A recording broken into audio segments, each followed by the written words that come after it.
안녕하십니까. 거꾸로 투자하는 쇼킹 부동산입니다. 토지거래 허가구역 해제가 쏘아올린 작은 공이 예상보다 큰 파급력을 보이고 있습니다. 지금 상황이 어느 정도인지 말씀을 드리고요. 다음은 어디 차례인지 좀 4가지 방향에서 상승 흐름을 정리 드리도록 하겠습니다. 오늘 영상은 중요합니다. 끝까지 보시는 것을 추천드립니다. 2월 18일 멤버십 영상에서 3월에 오를 지역과 단지를 추천드렸고요. 50대와 60대 분들이 반드시 알아야 되는 추천 원룸 오피스텔 8개 단지를 정리해드렸습니다. 자, 그래서 은퇴를 앞두고 나서 월세 수입이 필요하신 분들께 가장 추천하는 단지들, 왜 지금 이런 오피스텔에 관심을 가져야 되는지 영상을 보시면 이해가 되실 겁니다. 임대 수익률이 굉장히 높아요. 쇼킹 부동산 멤버십에서 다른 인생 만드시기 바랍니다. 잠실 부동산 시장은 지금 과열 초입입니다. 기사 하나 볼게요. 국평 30억 넘본다. 매물 걷어들인 잠실 집주인. 이것도 옛날 기사예요. 지금 잠실 리센치 33평이 31억에 거래됐다고 부동산 커뮤니티가 난리가 났었죠. 2022년 전고점이 26억 5천인데 지금 벌써 잠실 50억 시대가 생각보다 빨리 다가왔습니다. 잠실이 뛰면 제일 먼저 반응하는 두 곳이 있습니다. 첫 번째는 강남권이에요. 강남구하고 서초구의 움직임이 바빠지게 됩니다. 벌써 기사가 떴어요. 잠실이 30억이면 여긴 더 오르겠네. 매수자 몰려드는 반포. 벌써 반포 지역은요, 작년에 진짜 많이 올라갔는데 그 작년 전고점을 돌파한 단지들이 속속 늘어나고 있습니다. 점차 수요가 폭넓게 확산이 될 거예요. 반포 오른 다음에 아마 이제 개포 지역까지 수요가 늘어나겠죠. 자, 여러분 절대 잊으시면 안 됩니다. 잠실 지역에 거래가 많이 터지고 가격이 계속 높게 형성됐다면 그 돈은 부동산에서 빠져나가지 않고 그 안에서 돌게 되는 겁니다. 그래서 더 상급지로 갈아타는 사람들이 대치나 아니면 개포나 반포를 매수한다는 거죠. 그래서 부동산 시장 한쪽이 과열됐을 때 절대 그 지역만 끝난다고 생각하시면 안 되는 거예요. 잠실이 뛰면 제일 먼저 반응하는 곳 두 번째는 바로 송파구입니다. 아니, 잠실이 송파구인데 뭔 소리야?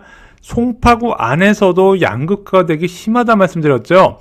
엘리트의 아파트가 뛰면 제일 먼저 반응하는 곳은 바로 가락동의 헬리오시티입니다. 헬리오시티는 지난 2주 동안 난리가 났고요. 자, 2021년 전고점을 뚫고 신고가가 기록이 됐습니다. 아니, 호가가 많이 올랐는데 사람들이 더 살까요?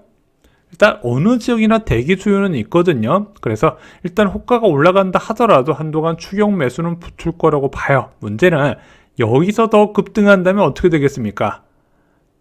매수자들이 다른 대안을 찾기 시작하는 겁니다.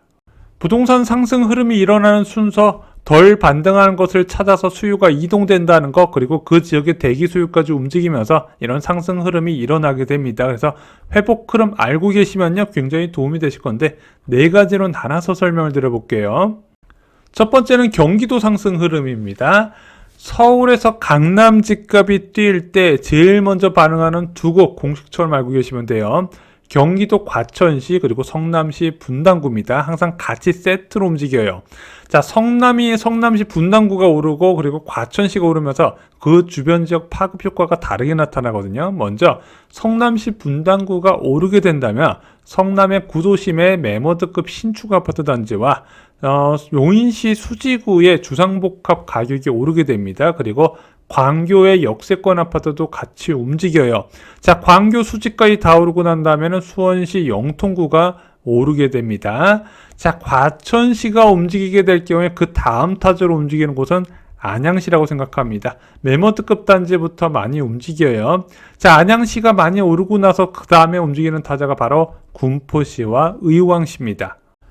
두 번째, 동남권 상승 흐름 보겠습니다. 송파구에서 집값이 오르게 될 경우에 제일 먼저 반응하는 곳은 강동구입니다. 자, 강동구 지역도 워낙 포괄적인데 많은 수요자들이 찾는 곳은 결국에는 고덕동하고 상일동역 지역이에요. 그래서 고덕역 주변과 상일동역 주변으로 해서 신축 매머드급 단지들이 많이 있고 이쪽으로 수요가 먼저 몰리는데 보통 강동구에서는 그라시움이 먼저 움직이고 그 다음에 아르테온과 고덕 레미안 힐스테이트 이런 가격 순서대로 움직이는 모습을 보이고 있습니다. 자, 그리고 예전과는 강동구하고 같이 움직였지만 요즘은 강동구보다 한 발 늦게 움직이는 곳이 바로 위례 신도시죠. 광역교통대책의 속도에 따른 이렇게 결과가 보이고 있습니다. 어찌됐든 강동구하고 위례 신도시까지 움직이게 될 경우에 그 다음 타자가 가멜지구, 미사지구, 그리고 성남 구도심 지역의 신축 아파트입니다. 그래서 이런 상승 흐름도 알고 계시면 도움이 될 겁니다. 세 번째는 서울 서남권 상승 흐름입니다. 자, 잠실 지역이 움직일 때 반포가 움직인다 말씀드렸죠. 그래서 서초구 지역의 신축 아파트가 고루고루 움직이게 되면 그 다음에는 동작구가 움직이게 됩니다. 자, 동작구의 상승 흐름은 신길 뉴타운과 그리고 한 건너 더 뛰어서 철산역 주변과 광면 뉴타운까지 영향을 주게 됩니다.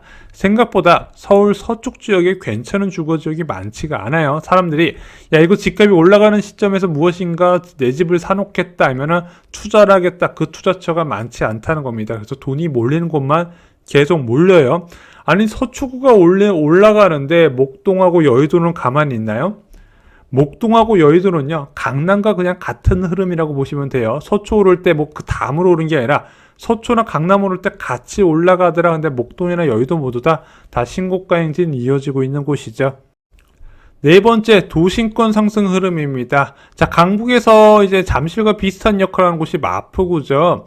그래도 이번 겨울에 잠실 지역은 그래도 1억에서 1억 5천 정도 조정이 되는 분위기였어요. 겨울 비수기 때. 마포구는 금매조차도 구경할 수 없었습니다. 그래서 많은 분들이 이번 겨울에 마포구를 매수하려고 대기하고 있었다가 금매가 안 나오니까 그냥 사셨어요. 근데 그냥 사셨는데 실제 그 사이에 지금은 더 올라갔죠. 자, 그만큼 수요가 많고 공급이 적은 곳이 마포구다. 자, 마포구가 올라가게 되면 같이 반응한 곳이 바로 성동구입니다. 성동구하고 관제구가 뒤따라서 움직이게 돼요. 자, 성동구가 움직이게 된다면 그 위쪽으로 동대문도 시차를 두고 수요 증가에 영향을 받고요. 마포구가 상승할 때 서대문구하고 은평구, 특히 3호선 주변으로 해서 수요 증가가 좀 일어나는 편입니다. 이렇게 알아두시면 좋을 것 같아요. 단계별로 이런 상승 흐름이 이어집니다. 그래서 고가 아파트부터 중저가 아파트까지 확산이 돼요. 그래서 중저가 아파트 아니면 세대수가 적은 나홀로 아파트 같은 경우는 여름이 되어야 수요를 찾을 수가 있을 겁니다. 근데 이런 중저가 아파트 상승이 오래 지속되기가 쉽지 않아요. 왜? 중저가 아파트까지 움직일 때는 통계상 과열이 나타나고, 과열이 나타날 경우에 정부의 대응이 시작됩니다. 문재인 정부 때는 규제지역 제도를 많이 활용했죠. 뭐 조정대상 지역으로 묶고 투기과열지구로 묶고 그랬는데, 윤석열 정부에서는 그게 아니라 대출 총량 규제를 해서 아예 대출을 안 해주고 있습니다. 근데 이게 은근 효과가 있었어요. 자, 그래서 중저가 아파트가 많이 못 오르는 이유는 보통 얘가 오를 때까지 시간이 많이 걸리고 얘가 오를만 하면 정부의 규제가 시작되더라, 이런 흐름도 알고 계시면 도움이 될 것 같습니다. 갈아타려는 1주택자는 어떻게 해야 되나요? 솔직히 최상급지로 갈아타는 사람들은 이미 늦었어요. 11월 말부터 1월 초. 그래서 지금 가장 좋았던 게 최상급지는 이제 11월 말 12월 초가 아니었나 지금 생각이 듭니다. 자, 근데 이런 뭐 최상급지로 갈아타는 분들 말고 15억 이하 아파트는 여전히 기회가 많다고 생각합니다. 가격이 낮을수록 더 많은 매물이 있고 금매도 존재를 해요. 하지만 여기서 더 뜨거워지면 이거 갈아타기도 쉽지 않거든요. 그래서 서둘러서 이제 하시는 걸 저는 개인적으로 추천을 드립니다. 물론 갈아타려고 하면요, 비용이 많이 발생해요. 뭐 취득세도 나가고 복비도 나가고 인테리어 비용도 나가고, 그래서 이런 걸 계산해 보면 현타 오거든요. 야, 이거 과연 내가 갈아타야 될까? 그럼에도 불구하고 그냥 필요에 의해서 교통이 더 좋아지길 기대하거나 교육이 더 좋아지길 기대하거나 이런 목적을 갖고 갈아타시는 분들 시간이 지나시면 다 웃으시더라고요. 그런 것도 참고를 하셨으면 좋겠습니다. 오늘은 부동산 상승 흐름 4가지에 대해서 정리를 드렸습니다. 오늘 영상이 도움이 되셨나요? 도움이 되셨다면 좋아요, 구독, 그리고 주변 분들께 공유 꼭 해주시기 바랍니다. 감사합니다.